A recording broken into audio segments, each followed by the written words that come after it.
What I'm going to challenge you about today is to try to break a bubble that is quite close to you. Doesn't even necessarily has to be the world yet, but one human connection to the other. Because within that connection, you can also make a big change.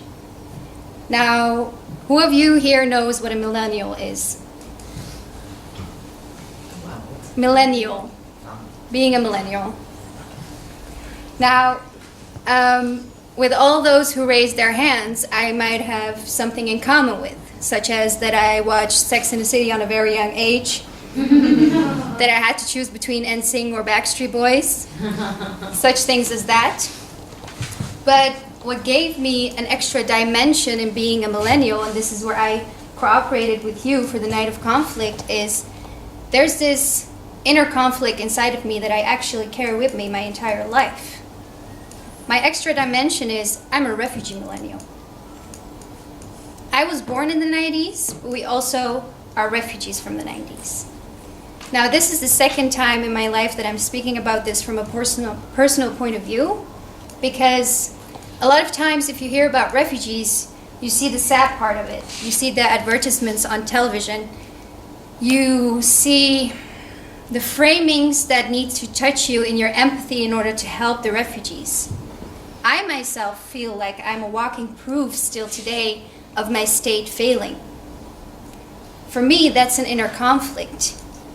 Also, I feel like a product of the Netherlands, because we kind of are products. Once you're here, you're supposed to show that you want to make a change for the state that you're in, that you're here for a reason, that you're supposed to be successful, that you're supposed to show that you deserve it to be in somebody else's borders.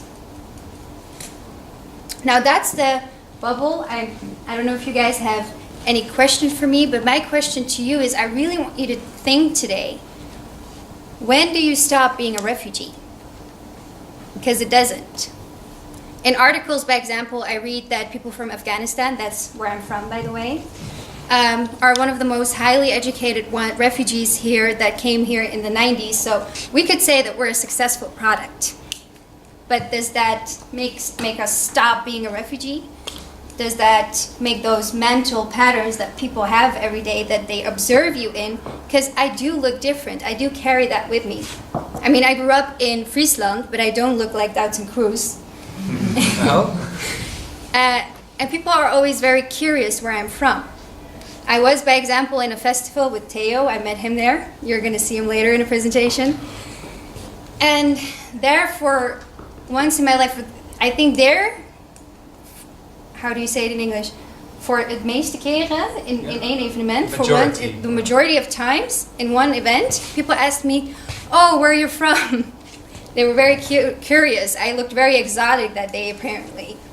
But, I mean, at festival, people also use certain substances, so their inner truth comes above the truth that they ask. The first question that pops in their head.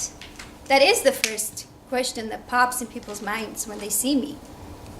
So I want to ask you today to think along, not even have to answer it, but think, when do you stop being a refugee?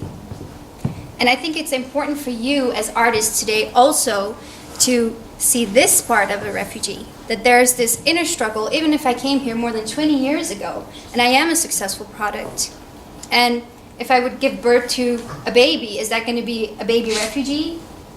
What is the identity of that person?